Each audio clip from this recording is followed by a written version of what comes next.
নমস্কার বন্ধুরা, তোমাদের প্রত্যেককে স্বাগত। তো তোমরা যারা ডব্লিউবিপি, কেপি, ডব্লিউবিপি, এসআই এবং রাজ্য পঞ্চায়েতে পরীক্ষার জন্য প্রস্তুতি নিচ্ছ, তাদের জন্য ভীষণই হেল্পফুল আজকের এই ক্লাসটি, যেখানে কিন্তু আজকে আমি নিয়ে এসেছি বাছাই করা জিকের উপর গুরুত্বপূর্ণ প্রশ্ন।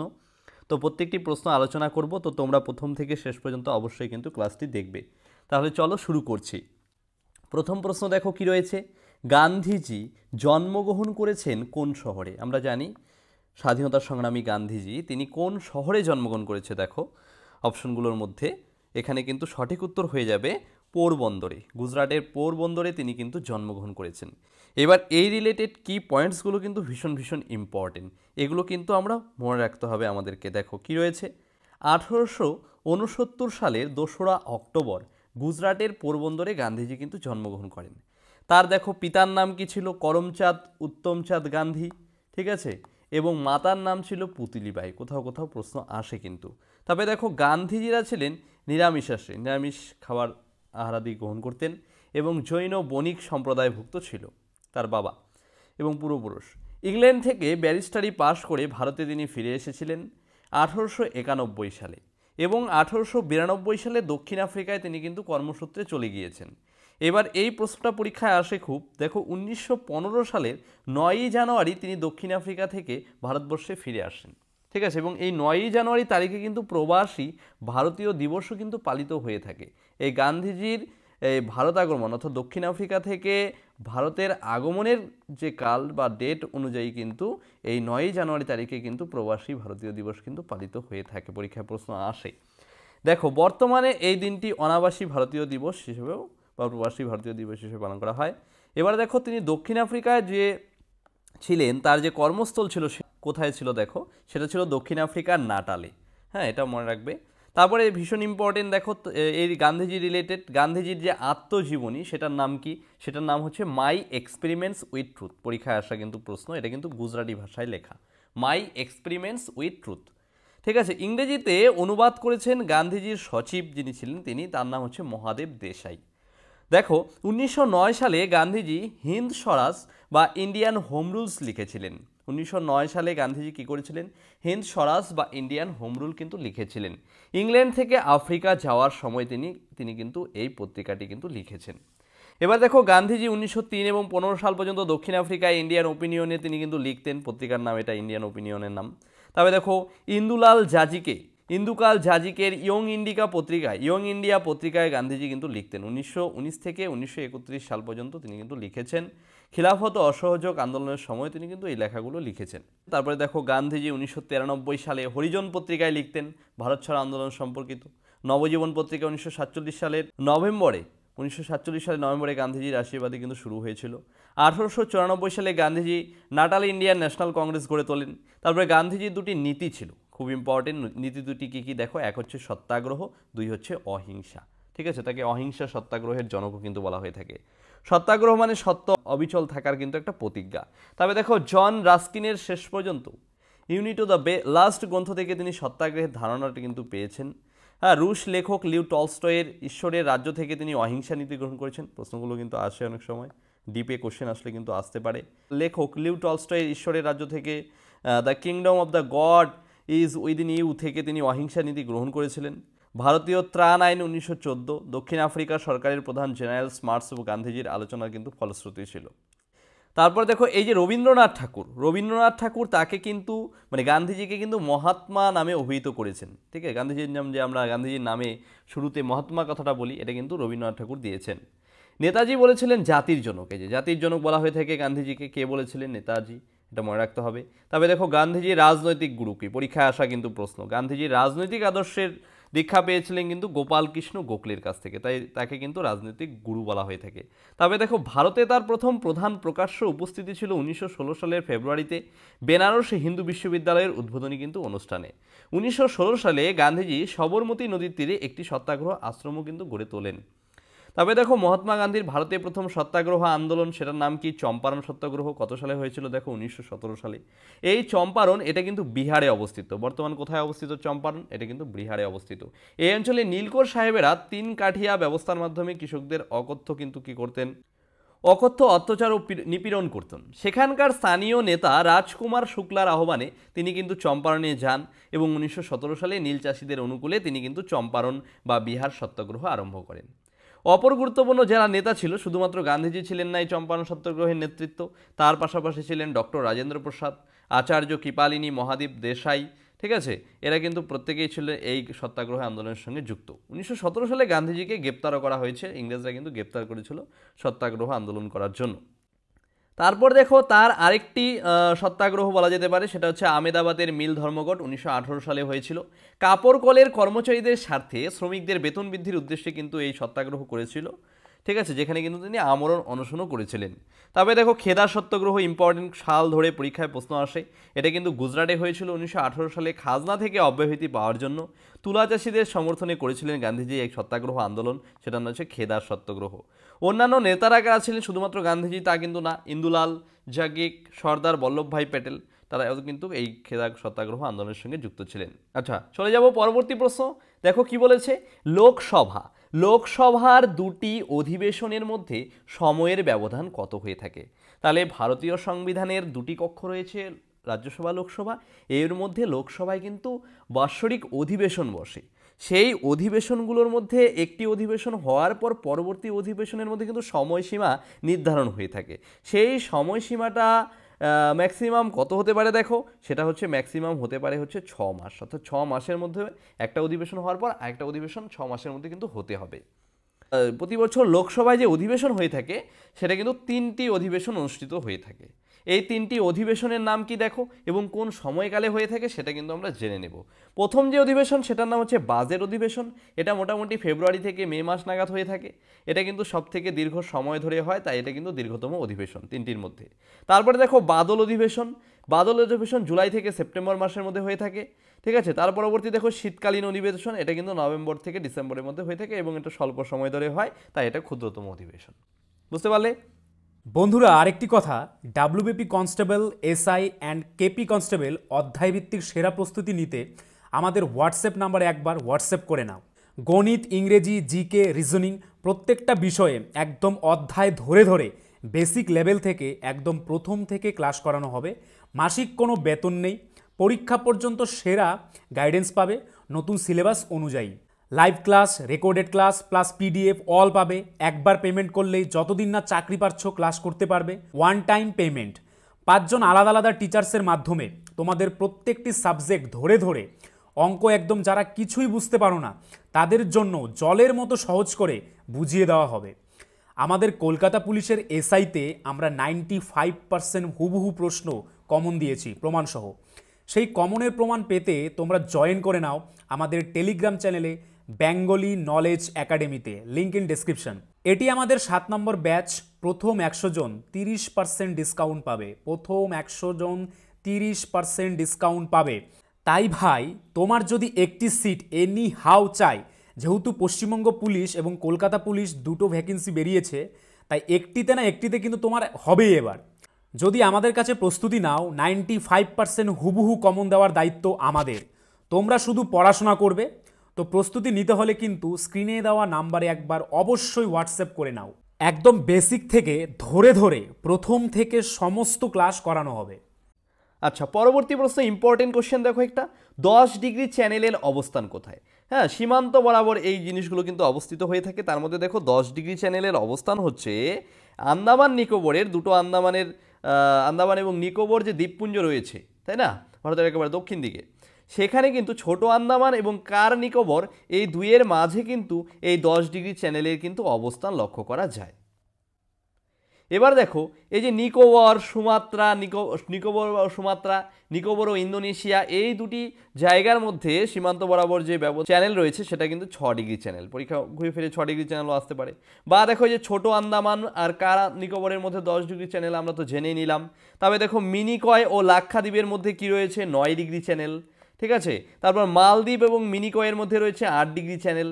পরপরে দেখো ভারত ও শ্রীলঙ্কা, মান্নার উপসাগর এবং পক প্রণালী কিন্তু রয়েছে এই দুইয়ের মাঝে। তারপর আন্দামান ও কোকো দ্বীপপুঞ্জে রয়েছে কোকো চ্যানেল। হ্যাঁ, এগুলো কিন্তু প্রত্যেকটি মনে রাখতে হবে। এক্সাম ভিউ অফ পয়েন্টস থেকে কিন্তু যে কোনোটা ইম্পর্টেন্ট পরীক্ষায়। আচ্ছা, এরপর চলে যাব পরবর্তী প্রশ্ন। দেখো কি রয়েছে, জাপানের মুদ্রার নাম কি? যে মুদ্রা, বিভিন্ন দেশের আন্তর্জাতিক যে দেশগুলো রয়েছে সেগুলো কিন্তু বিভিন্ন মুদ্রা ব্যবহার করে থাকে, ঠিক আছে? সেই মুদ্রাগুলো রিলেটেড পরীক্ষায় কিন্তু প্রশ্ন আসে। দেখো জাপানের মুদ্রার নাম কি? জাপানের মুদ্রার নাম কিন্তু ইয়েন, ঠিক আছে? জাপানের মুদ্রার নাম কি? ইয়েন। এবার দেখো আরও কিছু দেশ এবং তাদের মুদ্রা পড়ব। তো এখানে কি রয়েছে দেখো, আলজেরিয়ার মুদ্রার নাম কি? দিনার। আর্জেন্টিনার মুদ্রার নাম হচ্ছে পেসো। মেক্সিকোর মুদ্রার নাম হচ্ছে মেক্সিকান পেসো। চীনের মুদ্রার নাম হচ্ছে ইউয়ান। রাশিয়ার হচ্ছে রুবল। ব্রাজিলের হচ্ছে রিয়েল, হ্যাঁ, আর হচ্ছে ফিলিপিন্সের হচ্ছে পেসো। প্রত্যেকটা নাম মনে রাখবে এবং এই রিলেটেড আরও মুদ্রা রয়েছে, বাকি দেশগুলোর মুদ্রাগুলো জেনে রাখবে। তাহলে যে কোনো পরীক্ষায় প্রশ্ন আসুক না কেন আমরা কিন্তু উত্তর করতে পারবো। আচ্ছা দেখো, সিঙ্গাপুরের মুদ্রার নাম কি রয়েছে? সিঙ্গাপুরের মুদ্রার নাম রয়েছে সিঙ্গাপুর ডলার। ইরানের মুদ্রা হচ্ছে রিয়াল। ভুটানের হচ্ছে নুলট্রাম। ডেনমার্কের রয়েছে ড্যানিশ ক্রোনে। জার্মানির রয়েছে ডিউটস হচ্ছে মার্ক। ভারতের হচ্ছে রুপি। জাপানের ইয়েন আমরা পড়লাম। সুইডেনের হচ্ছে ক্রোনা। ভ্যাটিকান সিটির রয়েছে লিরা। অস্ট্রিয়ার রয়েছে হচ্ছে সিলিং, ঠিক আছে? ইম্পর্টেন্ট কিন্তু, প্রত্যেকটি ইম্পর্টেন্ট। আচ্ছা চলে যাব পরবর্তী প্রশ্ন। দেখো তুগলকাবাদ দুর্গ, তুগলকাবাদ দুর্গটি নির্মাণ করেছেন কে? দেখো কোন শাসক কিন্তু এই তুগলকাবাদ দুর্গটি নির্মাণ করেছে? এটা কিন্তু নির্মাণ করেছেন গিয়াসউদ্দিন তুগলক। তুগলক বংশের শাসক গিয়াসউদ্দিন তুগলক, তিনি কিন্তু তুগলকাবাদ দুর্গটা কিন্তু নির্মাণ করেছেন। এবার দেখো আরও কিছু ইম্পর্টেন্ট রিলেটেড কি রয়েছে। দেখো কেতাবুল ইসলাম মসজিদ, কেতাবুল ইসলাম মসজিদ দিল্লিতে রয়েছে। এটাকে নির্মাণ করেছে দেখো কুতুবউদ্দিন আইবক, দিল্লির শাসক। তবে দেখো আড়াই দিন কা ঝোপড়া আজমিরে রয়েছে, নির্মাণ করেছে কুতুবউদ্দিন আইবক। কুতুব মিনার, উল্লেখযোগ্য মিনার ভারতবর্ষের মধ্যে, এটা কিন্তু যৌথভাবে নির্মিত হয়েছে, কুতুবউদ্দিন আইবক করেছে এবং ইলতুৎমিশ কুতুবউদ্দিনের জামাতা তিনিও কিন্তু নির্মাণ কার্য করেছেন। তবে দেখো হজরত গুম্বজ, এটা দিল্লিতে রয়েছে, নির্মাণ করেছেন আলাউদ্দিন খলজি। আলাই দরওয়াজা দিল্লিতে রয়েছে, আলাউদ্দিন খলজি নির্মাণ করেছে। জামাতখানা মসজিদ দিল্লিতে রয়েছে, এটাও আলাউদ্দিন খলজি নির্মাণ করেছে। তবে দেখো গিয়াসউদ্দিন তুগলকের সমাধি দিল্লিতে রয়েছে, মোহাম্মদ বিন তুগলক কিন্তু এটি নির্মাণ করেছে। তবে দেখো মঠ কি মসজিদ দিল্লিতে রয়েছে, সিকান্দার লোদির প্রধানমন্ত্রী তিনি কিন্তু নির্মাণ করেছে এই মঠ কি মসজিদ। কোথায় রয়েছে দেখো, দিল্লিতে রয়েছে। তবে দেখো তুগলকাবাদ দুর্গ আমরা তো একটু আগে পড়ে নিলাম, দিল্লিতে রয়েছে, এটা হচ্ছে গিয়াসউদ্দিন তুগলক কিন্তু নির্মাণ করেছে। আচ্ছা পরবর্তী প্রশ্ন দেখো, ফরাজি আন্দোলন, ফরাজি আন্দোলন ঐতিহাসিক আন্দোলন, ফরাজি আন্দোলন, এই আন্দোলনের নেতৃত্ব কে দিয়েছিলেন? দেখো অপশনগুলোর মধ্যে কোনটি সঠিক উত্তর হয়ে যাবে? সঠিক উত্তর হয়ে যাবে হাজি শরীয়তুল্লাহ, তিনি কিন্তু ফরাজি আন্দোলনের নেতৃত্ব দিয়েছিল। অবশ্যই আমরা অপশন দেখে উত্তর করব, কোনটা সঠিক উত্তর সেটা বেছে নেব। দেখো আলীগড় আন্দোলন, এবার দেখো আলীগড় আন্দোলন আরেকটি ঐতিহাসিক ইম্পর্টেন্ট আন্দোলন, এই আন্দোলনের কিন্তু নেতৃত্ব দিয়েছে স্যার সৈয়দ আহমেদ খান। তবে দেখো ইম্পর্টেন্ট, ভেরি ইম্পর্টেন্ট কোশ্চেন কিন্তু, কর্কট ক্রান্তি রেখা বয়ে গিয়েছে ভারতবর্ষের কোন রাজ্যের মধ্য দিয়ে? অপশন করে অপশন দেখে কিন্তু আমাদেরকে উত্তর করতে হবে। দেখো কি রয়েছে অপশনগুলো, মধ্যপ্রদেশ, মহারাষ্ট্র, পাঞ্জাব না উত্তরপ্রদেশ, কোন রাজ্যের উপর দিয়ে বয়ে গিয়েছে কর্কট ক্রান্তি রেখা? সঠিক উত্তর কিন্তু হয়ে যাবে মধ্যপ্রদেশ। এবার সব থেকে বেশি ইম্পর্টেন্ট গুরুত্বপূর্ণ তথ্য, যেখানে কিন্তু আমরা একটা রাজ্য না, ভারতবর্ষের কোন কোন রাজ্য, সবগুলো রাজ্য যদি জেনে নেই কর্কট ক্রান্তি রেখা, তাহলে আমাকে যদি অপশন ভিত্তিক প্রশ্ন দেয় যে কোনো প্রশ্ন কিন্তু উত্তর করতে পারবো। দেখো কর্কট ক্রান্তি রেখা 23.5 ডিগ্রি উত্তর অক্ষাংশ দিয়ে বিস্তৃত এই কর্কট ক্রান্তি রেখা ভারতের কিন্তু 8টি রাজ্য, কটি রাজ্য? 8টি রাজ্যের মধ্য দিয়ে অতিক্রম করে গিয়েছে। এই 8টি রাজ্যগুলো কি কি একদম মুখস্থ করে আমরা মনে রাখবো। দেখো কি রয়েছে, মিজোরাম, ত্রিপুরা, পশ্চিমবঙ্গ, ঝাড়খণ্ড, ছত্তিশগড়, মধ্যপ্রদেশ, রাজস্থান, গুজরাট। ঠিক আছে, পরীক্ষায় প্রশ্নটা দেখো কিভাবে আসে। মনে করলে এইখান থেকে যে কোনো একটা উত্তর রাজ্য নিয়ে নিল যেটা আছে কর্কট ক্রান্তি রেখা বিস্তৃত গিয়েছে এবং এ রিলেটেড নেই আশেপাশের আরও কয়েকটি রাজ্য কিন্তু অপশন ভিত্তিক দিয়ে দিল। আমরা যদি 8টা রাজ্য জেনে রাখি তাহলে কি প্রশ্ন আসলেই আমরা উত্তর করতে পারবো, যদি না জানি তাহলে কিন্তু উত্তর করতে পারবো না। তাই অবশ্যই কিন্তু জেনে রাখতে হবে। আর এই ধরনের টপিকগুলোই কিন্তু আমরা খুঁটিয়ে ঠিক আছে, যেগুলো পরীক্ষায় আসে এক্সাম ভিউ অফ পয়েন্টস থেকে, সেগুলোই কিন্তু আমরা আমাদের ক্লাসগুলোতে স্পেসিফিকভাবে কিন্তু প্রত্যেকটা সাবজেক্টের কিন্তু ক্লাসগুলো কিন্তু দিয়ে থাকি এই চ্যানেলে। তো তোমরা যারা এই চ্যানেলে পেইড ব্যাচে অ্যাডমিশন নিতে চাও তারা কিন্তু স্ক্রিনে দেওয়া নম্বরে কিন্তু একবার হোয়াটসঅ্যাপ করে নেবে। পরবর্তী প্রশ্ন দেখো, পৃথিবীর দীর্ঘতম হ্রদ, সঠিক উত্তর কিন্তু হয়ে যাবে বৈকাল হ্রদ, পৃথিবীর দীর্ঘতম হ্রদ। আচ্ছা এই রিলেটেড দেখো, ভারতের বৃহত্তম উপহ্রদের নাম কি? চিল্কা হ্রদ, পরীক্ষায় প্রশ্ন এসেছে। তবে দেখো ভারতের বৃহত্তম স্বাদু জলের হ্রদের নাম কি? উলার হ্রদ, কাশ্মীরে রয়েছে। তারপরে ভারতের বৃহত্তম লবণাক্ত জলের হ্রদের নাম হচ্ছে রাজস্থানের সম্বর হ্রদ। তারপরে ভারতের উচ্চতম লবণাক্ত হ্রদ কোথায় রয়েছে? দেখো লাদাখের প্যাংগং হ্রদ, প্রত্যেকটি মনে রাখবে। পরবর্তী প্রশ্ন দেখো, কাকে ভারতীয় বিপ্লববাদের জননী বলা হয়ে থাকে? কাকে ভারতীয় বিপ্লববাদের জননী বলা হয়ে থাকে? সঠিক উত্তর কিন্তু হয়ে যাবে মাদাম কামা। মাদাম কামাকে কিন্তু ভারতীয় বিপ্লববাদের জননী বলা হয়। ইম্পর্টেন্ট কোশ্চেন কিন্তু। দেখো ভারতের নাইটিঙ্গেল কাকে বলা হয়? ভারতের নাইটিঙ্গেল বলা হয় সরোজিনী নাইডুকে। তবে দেখো বাংলার রেনেসাঁসের জনক কাকে বলা হয়? রাজা রামমোহন রায়কে। রাজা রামমোহন রায়কে বাংলা রেনেসাঁসের জনক বলা হয়। পরবর্তী প্রশ্ন দেখো, সাদা মেঘের দেশ বলা হয়ে থাকে কোন দেশকে? সাদা মেঘের দেশ কিন্তু বলা হয়ে থাকে, অপশনগুলোর মধ্যে সঠিক উত্তর হচ্ছে নিউজিল্যান্ডকে কিন্তু বলা হয়ে থাকে। এছাড়া দেখো শ্বেত হস্তির দেশ বলা হয়ে থাকে কিন্তু থাইল্যান্ডকে। পরবর্তী প্রশ্ন, গুরুত্বপূর্ণ প্রশ্ন দেখো, সাহেব বিবি গোলাম গ্রন্থটি কে লিখেছেন? এটা কিন্তু লিখেছেন সাহিত্যিক বিমল মিত্র। বিমল মিত্র কিন্তু সাহেব বিবি গোলাম কিন্তু লিখেছেন। তার পরবর্তী প্রশ্ন দেখো, ভারতে ম্যানগ্রোভ অরণ্য রয়েছে কোন জায়গায়? দেখো অপশনগুলো পড়ে উত্তর করবো অবশ্যই। নীলগিরিতে, সুন্দরবনে, পেরিয়ারে না কাজিরাঙ্গাতে? সঠিক উত্তর হয়ে যাবে সুন্দরবনে। ভারতের মধ্যে বৃহত্তম ম্যানগ্রোভ অরণ্য কিন্তু রয়েছে সুন্দরবনে। এবার কি পয়েন্টসগুলো ইম্পর্টেন্ট দেখো, ভিতরকণিকা কোথায় রয়েছে? ভিতরকণিকা রয়েছে কিন্তু উড়িষ্যাতে। পুলিকট কোথায় রয়েছে? দেখো তামিলনাড়ুতে। ভেম্বানাথ রয়েছে কেরালাতে। তারপরে কচ্ছের রণ কোথায় অবস্থিত? দেখো গুজরাটে। দেবগড় বিজয় রয়েছে মহারাষ্ট্রে। প্রত্যেকটি নাম মনে রাখতে হবে। পরবর্তী ইম্পর্টেন্ট ইতিহাস থেকে একটি কোশ্চেন দেখো, ফরিদ খাঁ কার উপনাম? ফরিদ খাঁ কার উপনাম? দেখো অপশনগুলোর মধ্যে মোহাম্মদ বিন তুগলক, শের শাহ, নানা সাহেব না চেঙ্গিস খান? সঠিক উত্তর কিন্তু শের শাহ। শের শাহের উপনামই হচ্ছে ফরিদ খাঁ। আচ্ছা, এই রিলেটেড আরও কিছু উল্লেখযোগ্য নাম দেখো, বিশ্বম্ভর মিশ্র কার উপনাম? চৈতন্যদেবের। গৌতম বুদ্ধ, এশিয়ার আলো বলা হয়ে থাকে গৌতম বুদ্ধকে। রামচন্দ্র পাণ্ডুরঙ্গ, তাতিয়া টোপি। তাতিয়া টোপির আসল নাম হচ্ছে রামচন্দ্র পাণ্ডুরঙ্গ। ঔরঙ্গজেব আলমগীর নামে পরিচিত। জুনা খাঁ, মোহাম্মদ বিন তুগলকের নাম কিন্তু জুনা খাঁ। তবে দেখো ফরিদ খাঁ শের শাহের নাম আমরা এটা পড়ে নিলাম প্রশ্নে। তবে শিবাজি, পার্বত্য মুশিক বলা হয়ে থাকে শিবাজিকে। মীর নিসার আলী, তিতুমিরের আসল নাম হচ্ছে কি? মীর নিসার আলী। গোবিন্দ ধুনুপ বলা হয়ে থাকে নানা সাহেবকে। নানা সাহেবকে কি বলা হয়? গোবিন্দ ধুনুপ। তবে দেখো সুরেন্দ্রনাথ বন্দ্যোপাধ্যায়কে রাষ্ট্রগুরু বলে বলা হয়ে থাকে। সর্দার বল্লভভাই প্যাটেলকে বলা হয় লৌহ মানব। রাসবিহারী বসুকে পিএন ঠাকুর বলা হয়ে থাকে। তবে দেখো মাদাম ভিকাজি রুস্তমজি কামা ভারতীয় বিপ্লববাদের জননী। ইম্পর্টেন্ট কিন্তু তথ্যটা।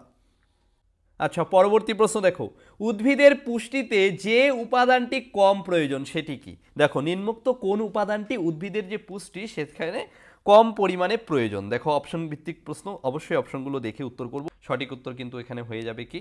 ম্যাগনেসিয়াম। ম্যাগনেসিয়াম কিন্তু কম পরিমাণে প্রয়োজন উদ্ভিদের পুষ্টিতে। আচ্ছা, পরবর্তী প্রশ্ন দেখো, নিম্নলিখিত কোন স্থানে উদ্ভিদের ইনসিটু সংরক্ষণ করা হয় না? নেগেটিভ কোশ্চেন কিন্তু, বুঝে উত্তর করতে হবে। ইনসিটু সংরক্ষণ করা হয় না নিম্নলিখিত কোন স্থানে? দেখো অপশনগুলো কি রয়েছে, বায়োস্ফিয়ার রিজার্ভ, বোটানিক্যাল গার্ডেন রয়েছে, ওয়াইল্ড লাইফ স্যাংচুয়ারি না ন্যাশনাল পার্ক? সঠিক উত্তর কিন্তু বোটানিক্যাল গার্ডেন। বোটানিক্যাল গার্ডেনে কিন্তু ইনসিটু সংরক্ষণ কিন্তু করা হয় না। আচ্ছা, পরবর্তী প্রশ্ন দেখো, কোন সাংবিধানিক সংশোধন রাষ্ট্র পরিচালনার নির্দেশমূলক নীতিগুলোকে মৌলিক অধিকারের চেয়ে অধিক গুরুত্বপূর্ণ করে তুলেছে? কোন সাংবিধানিক সংশোধন রাষ্ট্র পরিচালনার নির্দেশমূলক নীতিগুলিকে মৌলিক অধিকারের চেয়ে অধিক গুরুত্বপূর্ণ করে তুলেছে? কোন সংবিধান সংশোধন? সঠিক উত্তর হলো 42তম সংবিধান সংশোধন, যেখানে কিন্তু কি করেছে? রাষ্ট্র পরিচালনার নির্দেশমূলক নীতিগুলোকে মৌলিক অধিকারের চেয়ে অধিক গুরুত্বপূর্ণ করে তুলেছে। এবার দেখো, এই যে রাষ্ট্র পরিচালনার নির্দেশমূলক নীতি রয়েছে, যার অধীনে কত বয়স পর্যন্ত শিশুদের অবৈতনিক ও বাধ্যতামূলক শিক্ষা প্রদানের কথা বলা হয়েছে? সেটা হচ্ছে 14 বছর। 14 বছর বয়সী প্রতিটি শিশুকে কী করতে হবে? শিক্ষাদানের ব্যবস্থা করতে হবে। তবে দেখো, ভারতীয় সংবিধানের পঞ্চায়েত ব্যবস্থা সম্পর্কে উল্লেখ রয়েছে কত নং ধারায়? 36 নং ধারায় কিন্তু উল্লেখ রয়েছে। তারপর দেখো, নির্দেশমূলক নীতি আদালত কর্তৃক বলবৎযোগ্য নয়, কত নং ধারায় বলা হয়েছে? 37 নং ধারায় কিন্তু এটি বলা হয়েছে। আচ্ছা, পরবর্তী দেখো কি রয়েছে, ভারতের কেন্দ্রশাসিত অঞ্চলগুলির মধ্যে সর্বনিম্ন লিঙ্গ অনুপাত দেখা যায় কোথায়? এখানে কিন্তু অপশন দিয়ে উত্তর থাকবে, এখানে অপশনটা মিসআন্ডারস্ট্যান্ডিং হয়েছে। সঠিক উত্তর কিন্তু হয়ে যাবে দমন এবং দিউতে। কেন্দ্রশাসিত অঞ্চলগুলোর মধ্যে সর্বনিম্ন লিঙ্গ অনুপাত মানে পুরুষ মহিলার যে রেশিও, সেই অনুপাত কিন্তু সর্বনিম্ন রয়েছে এই দমন দিউতে। তবে দেখো, সর্বাধিক লিঙ্গ অনুপাত সম্পন্ন জেলা কোথায় রয়েছে? মাহে কিন্তু রয়েছে সর্বাধিক লিঙ্গানুপাত সম্পন্ন জেলা। তারপরে রাজ্যের লিঙ্গ অনুপাত সর্বাধিক কোথায় দেখতে পাওয়া যায়? কেরালা রাজ্যে কিন্তু দেখতে পাওয়া যায়। সর্বনিম্ন জনঘনত্বযুক্ত কেন্দ্রশাসিত অঞ্চল কোনটি? দেখো আন্দামান নিকোবর দ্বীপপুঞ্জ। তারপরে ভারতের সর্বাধিক কেন্দ্রশাসিত অঞ্চল যেখানে জনসংখ্যা বৃদ্ধির হার বিশিষ্ট রয়েছে, দাদরা নগর হাভেলিতে জনসংখ্যা বৃদ্ধির হার রয়েছে মাত্রা অতিরিক্ত। পরবর্তী প্রশ্ন দেখো, ইম্পর্টেন্ট কোশ্চেন একটি, সরোজিনী নাইডু কাকে হিন্দু মুসলিম ঐক্যের দূত বলেছে? কাকে হিন্দু মুসলিম ঐক্যের দূত বলে অভিহিত করেছেন সরোজিনী নাইডু? দেখো সঠিক উত্তর কিন্তু মোহাম্মদ আলী জিন্নাহকে তিনি কিন্তু বলেছেন হিন্দু মুসলিম ঐক্যের দূত। কেননা ভারতবর্ষে যে হিন্দু মুসলিম যে বিশৃঙ্খলা বা বিভেদ তার সৃষ্টি রক্ষার জন্য কিন্তু তিনি কিন্তু এই উক্তি করেছিলেন তৎকালীন সময়ে। এবার এই যে দেখো সরোজিনী নাইডু, এই সরোজিনী নাইডু তিনি কিন্তু ভারতের কোকিলা বা ভারতের নাইটিঙ্গেল কিন্তু হিসাবে কিন্তু পরিচিত, এবং তিনি কিন্তু একজন স্বাধীনতার সংগ্রামীও ছিলেন। তাকে ভারতের নাইটিঙ্গেল বা ভারতের কোকিলা বলা হয়, কোনো কোনো পরীক্ষায় প্রশ্ন চলে আসে। পরবর্তী প্রশ্ন দেখো, কোন সুলতানের আমলে ব্রাহ্মণদের কাছ থেকে জিজিয়া কর সংগ্রহ করা হয়? তাহলে সুলতানি আমলে কর ব্যবস্থা ছিল, কৃষকদের কাছ থেকে কর নেওয়া হতো, সেরকম ব্রাহ্মণদের কাছ থেকেও কর নেওয়া হতো, সেটা হচ্ছে জিজিয়া কর। তাহলে এটা কোন সুলতানের আমলে এই কর ব্যবস্থা চালু ছিল? দেখো অপশনগুলোর মধ্যে সঠিক উত্তর হয়ে যাবে কিন্তু ফিরোজ তুগলক। তুগলক বংশের শাসক ফিরোজ তুগলক, তার সময় কিন্তু ব্রাহ্মণদের কাছ থেকে জিজিয়া কর কিন্তু সংগ্রহ করা হয়েছিল।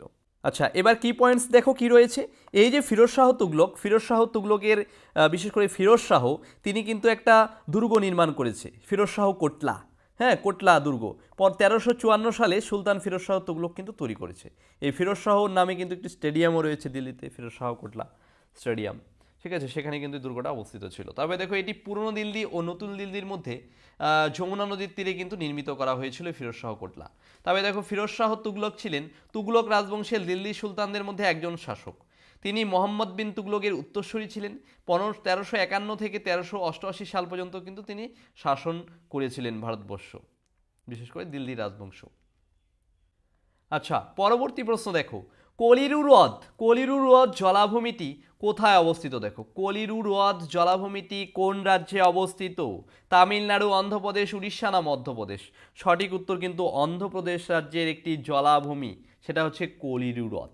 ঠিক আছে, এবার আরও কিছু উল্লেখযোগ্য ভারতের জলাভূমি সেগুলো আমরা জেনে নেব। দেখো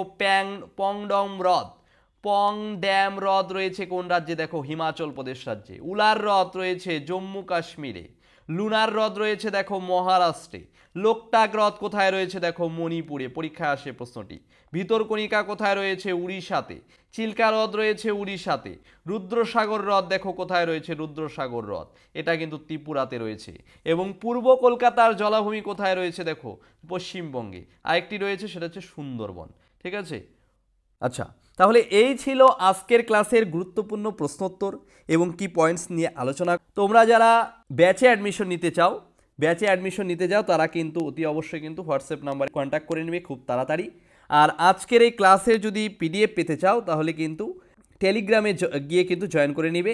এবং এই চ্যানেলে যদি কেউ নতুন হয়ে থাকো অতি অবশ্যই কিন্তু লাইক অ্যান্ড সাবস্ক্রাইব কিন্তু করে রাখবে। তো এই ছিল আজকের ক্লাস, এখানে আমি শেষ করলাম।